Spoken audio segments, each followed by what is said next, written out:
Já estamos comprovando isso com evidências arqueológicas de que tudo isso foi escrito sobre este templo. Que emocionante! Preciso ver o que tem dentro. Lá. Tem sido oculto por 2000 anos. Por mais de 2000 anos. Anos. Um dos maiores mistérios em toda a história da humanidade tem sido assombrada. Arqueólogos, historiadores, exploradores, sem exceção. Onde está Cleópatra? Não. Sua lenda, não suas moedas, não histórias que os romanos deixaram para trás para pintar. Ela como uma sedutora e uma tola.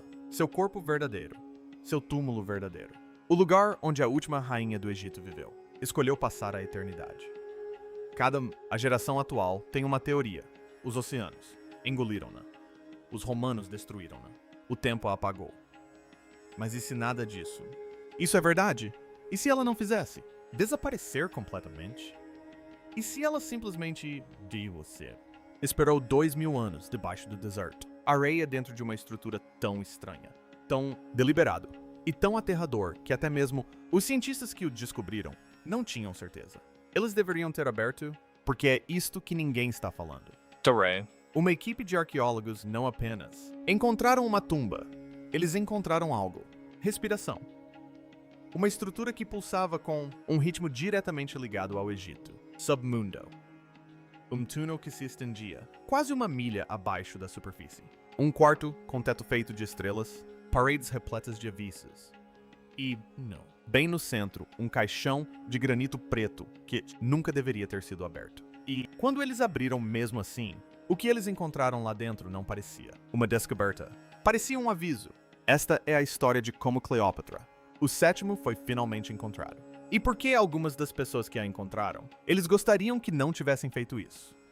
Não começou com paz ou satélites. Tudo começou com Arrow. Em 1972, uma equipe geológica soviética estava vasculhando o deserto a cerca de 48 quilômetros a oeste de Alexandria. Eles não estavam em busca de história. Eles estavam à procura de petróleo. Eles tinham sensores, equipamentos de perfuração e absolutamente nenhum interesse em antiguidades. Egito. Mas em algum lugar perto de uma pedra calcária. Cume. Seus instrumentos começaram a captar algo estranho. Não era ruído sísmico. Era falha geológica. Era um sinal limpo, constante e rítmico. Uma vibração que se repetia todas as vezes, com precisão mecânica, uma vez a cada 42 segundos. Os soviéticos registraram isso, marcaram as coordenadas, deram um nome ao local. Abal. Nafas.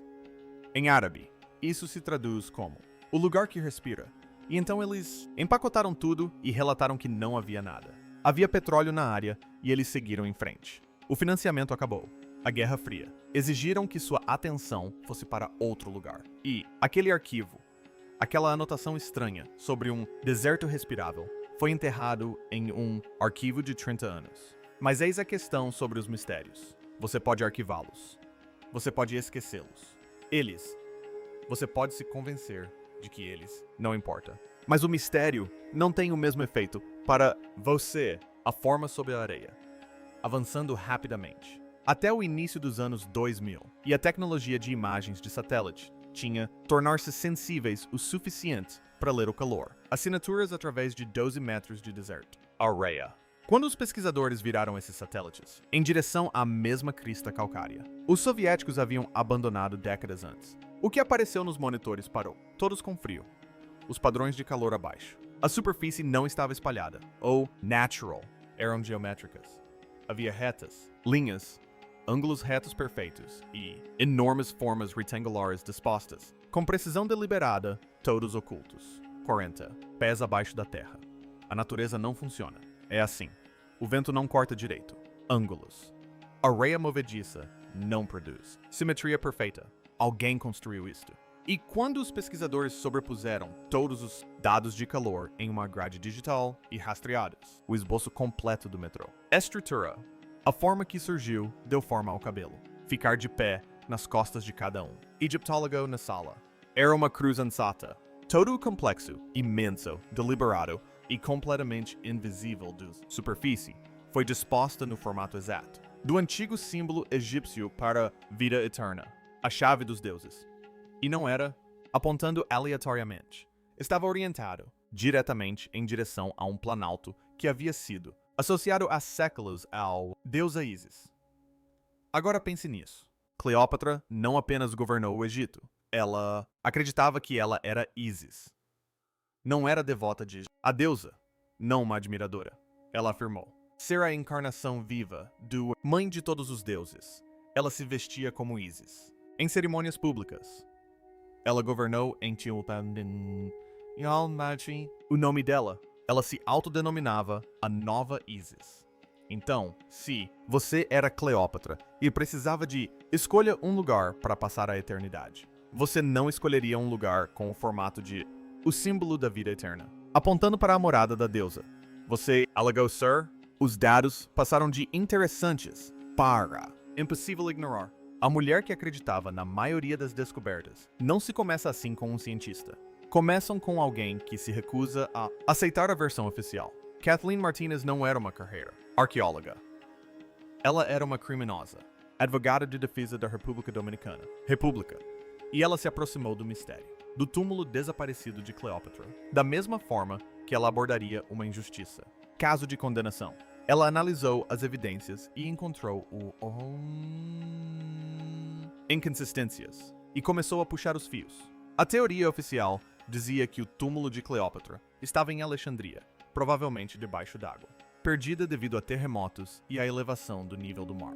Níveis. Martinez leu aquilo e protestou. O argumento era simples, mas devastador. Cleópatra não foi uma mulher que partiu. Deixar as coisas ao acaso.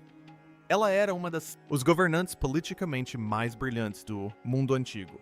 Ela falava 9 línguas. Ela comandou exércitos.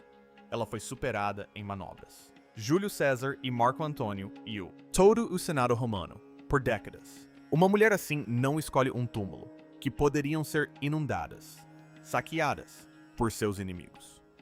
Ela teria escolhido algo oculto, algo protegido, algo que seus conquistadores romanos nunca conseguiu encontrar. E Martinez acreditava. Ela o havia encontrado.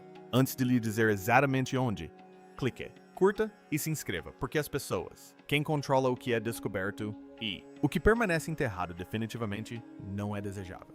Isso chegou até você. Agora, a localização. Ela o encontrou em um site chamado Taposiris Magna, a cerca de 45 km a oeste de Alexandria, em uma crista desértica, acima do costa mediterrânea. Ela levou sua teoria ao Egito. Autoridades que lhe deram permissão para ir, ela cavou e depois foi trabalhar. O que as paredes estavam dizendo? Quando a equipe de escavação limpou o primeiras camadas de solo e areia, eles encontraram o que parecia ser a parede externa de um grande templo. Não é incomum no Egito, mas os detalhes de essas chamaram a atenção imediatamente. O templo era dedicado a Osíris, o deus dos mortos e o deus a quem? Amante de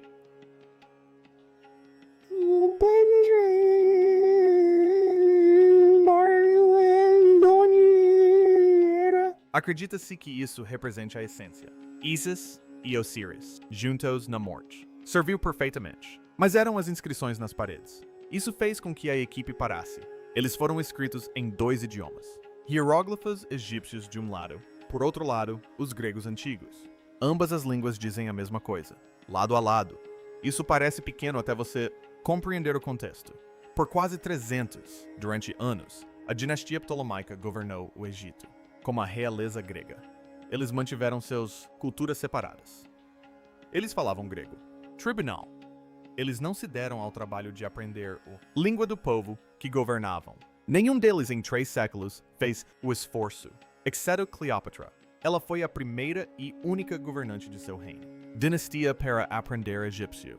Ela também aprendeu pelo menos outras 8 coisas. Línguas. Encontrar um templo onde grego e o texto egípcio aparecem igualmente como parceiros, em vez de um que domine o do e o se. Outro era tão próximo de uma assinatura quanto pedra poderia carregar. Isso confirmou que eles estavam certos. lugar. E então o radar confirmou. Algo muito mais extraordinário era, diretamente sob seus pés. 1,5 km de estrada escondida. 43 pés abaixo do chão do templo. O radar de penetração no solo retornou anomalia que levou a equipe vários minutos para processar completamente. Não era um quarto. Não era um enterro. Poço. Era um túnel. Um escavado na rocha. Corredor que se estende por mais de 4.300 pés em uma única direção. Quase 1,5 km de rocha sólida escavada, feito à mão com paredes polidas e lisas, como vidro e um teto arqueado. Assim, precisamente essa estrutura moderna. Engenheiros descreveram isso como uma geometria. Milliger, para se ter uma ideia da escala. O famoso túnel de Eupalinos, na Grécia, que é considerado uma das maiores obras de engenharia, conquistas do mundo antigo. E aproximadamente 3.000 pés de comprimento. Este túnel tinha quase meia milha, mais longa, construída um século depois e escondida, sob um templo que ninguém havia pago. Atenção séria a isso em 2.000 anos. A frase esculpida nas paredes, repetido inúmeras vezes em ambos. Línguas Ankh-Ra, vida renovada. Isso não era um canal de drenagem, nem um rota de fuga militar. Cada detalhe era cerimonial. As paredes lisas, o arco perfeito, inscrição repetida. Era uma estrada processional. Um caminho projetado não para os vivos, fugir por, mas para os mortos caminharem em direção a algo. O túnel seguia para noroeste, curvando-se em direção à costa, eventualmente mergulhando abaixo do nível freático do Mediterrâneo. Registros históricos confirmam que um terremoto devastador atingiu esta costa. No século I depois de Cristo, afundando seções inteiras do terreno. Parte do túnel foi perdida devido a isso. Água, mas nem tudo. Antes que a água subterrânea interrompesse o fornecimento de água para eles. Progresso. A equipe descobriu o que o túnel havia sido, levando a tudo isso ao longo do tempo. O que saiu da lama? A lateral. Câmaras adjacentes ao túnel principal eram encharcado, escuro e selado, por 2 milênios. O que a equipe realizou?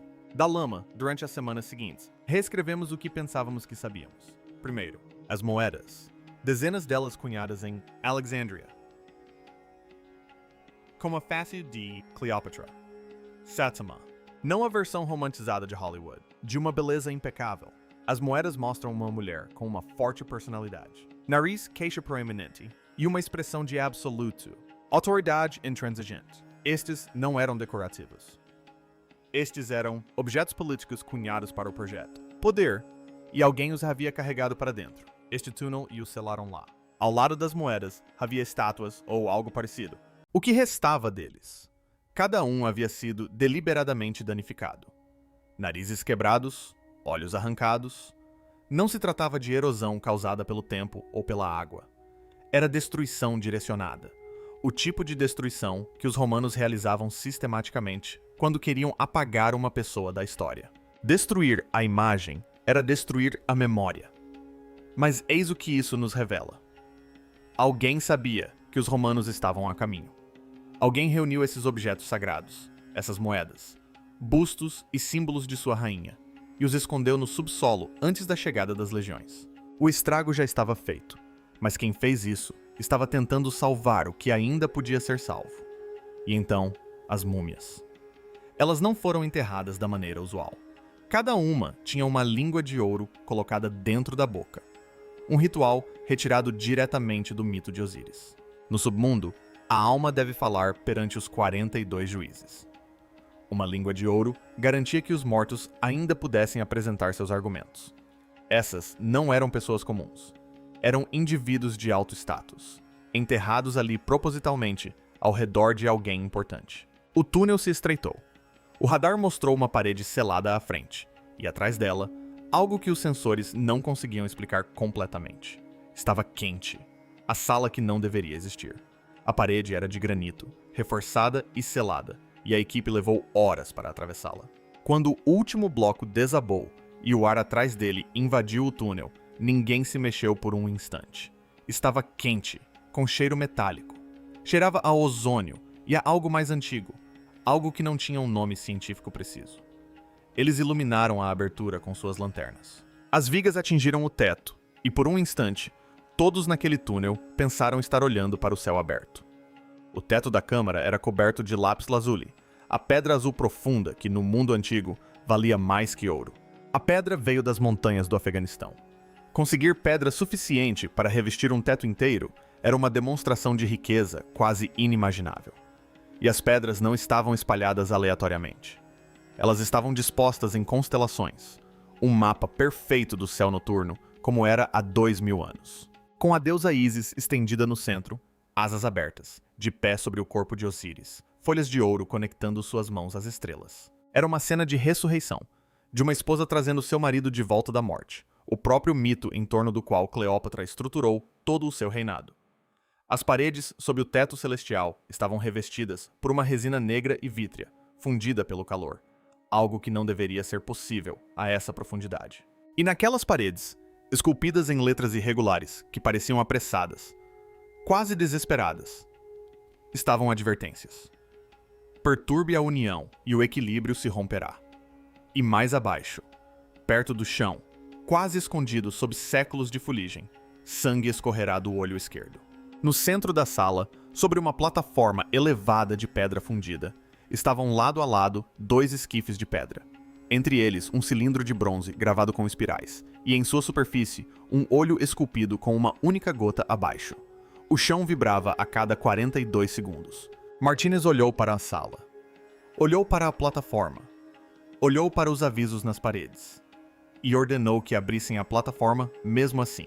Dentro da caixa de granito preto, o sarcófago foi esculpido em um único bloco de granito preto, polido como um espelho, selado com chumbo e resina endurecida, até a resistência do concreto.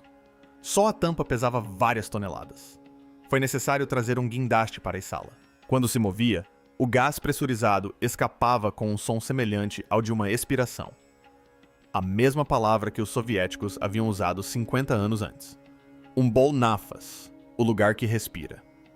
As câmeras térmicas mostraram que o interior do caixão estava visivelmente mais quente do que a sala já aquecida ao redor. Lá dentro, havia 2 figuras envoltas em linho com fios de ouro, que, ao longo dos séculos, se fundiram em uma casca rígida. As máscaras funerárias haviam se dissolvido no tecido, deixando apenas a impressão fantasmagórica de 2 rostos lado a lado. Entre eles, outro cilindro de bronze vibrava em perfeita sincronia com o ambiente. A figura masculina havia sofrido o que só poderia ser descrito como uma modificação ritualística. Seu peito fora aberto, as costelas dobradas para fora, seu coração removido e substituído por uma massa endurecida de resina e mercúrio. Se isso foi feito como uma forma de transferência ritual de poder ou como algo mais sombrio, ninguém podia afirmar com certeza. Parecia menos preservação e mais transformação. Mas a figura feminina era diferente. Ela era pequena. As bandagens que a envolviam eram excepcionalmente intrincadas, obra de alguém que se importava. Pressionada contra o linho sobre o peito, onde um pingente em forma de coração seria colocado em um enterro tradicional, estava uma figura dourada de Ísis, com as asas bem abertas. E em seu pulso, enegrecido por 2000 anos de ar selado, havia uma pulseira. Uma cobra, com o capuz erguido e as presas à mostra. Todos os relatos antigos sobre a morte de Cleópatra concordam em um ponto. Ela morreu pela picada de uma áspide, uma cobra. Martinez permaneceu em silêncio por um longo momento. É ela, disse baixinho. Ninguém comemorou. A sala não tinha clima de vitória. O chão estava ficando mais quente. A vibração era mais forte. Os cilindros de bronze zumbiam. O ar tinha gosto de cobre e de algo mais. Algo que os instrumentos indicavam como perigoso. As múmias não pareciam em paz. Pareciam perturbadas. O círculo do silêncio. Atrás do sarcófago, uma passagem estreita curvava-se para dentro da rocha. A equipe tinha chegado até ali. Eles seguiram em frente. A passagem dava para uma câmara perfeitamente circular. Sem ouro, sem pinturas, sem inscrições que celebrassem a grandeza de qualquer governante. As paredes eram revestidas com pequenas alcovas de pedra esculpidas em intervalos regulares por toda a sala. E em cada alcova, um crânio. 36 deles. 12 homens, 12 mulheres, 12 crianças. Todos dispostos em um círculo perfeito. Cada crânio girado para dentro, voltado para o centro da sala. As órbitas oculares de cada um haviam sido polvilhadas com pó de ouro, captando os feixes de luz da lanterna e refletindo-os como dezenas de olhos observadores. No centro, sobre um pedestal baixo, 2 taças de bronze haviam sido fundidas em um único objeto. Dentro, um resíduo preto e seco. Testes de DNA confirmariam posteriormente que se tratava de sangue humano. A inscrição acima dos crânios percorria toda a sala, sem interrupção. Eles guardam a passagem e mantêm o equilíbrio. A análise forense dos crânios revelou que todos eles tiveram a mandíbula inferior removida. Um ato ritual específico e deliberado. Não tinha a intenção de profanar, mas sim de silenciar. Essas pessoas não foram sacrificadas de forma leviana. Foram colocadas ali com precisão para servir a um propósito, para ancorar algo no tempo. Os sensores eletromagnéticos na câmara circular registraram picos mais altos do que em qualquer outro lugar do complexo. Os picos coincidiram exatamente com o ciclo de 42 segundos. E foi ali que Martinez finalmente entendeu o que estivera observando o tempo todo. Aquilo não era um túmulo. Um túmulo é um lugar onde se deixa alguém para trás. Isto era algo diferente. O túnel que se estendia por 1,5 km debaixo da terra, a geometria que formava um ansei, cruz de cernelha, vista de cima, as inscrições processionais, as múmias presas a cilindros de bronze, o círculo de sentinelas silenciosas. Cada elemento fazia parte de um sistema interligado.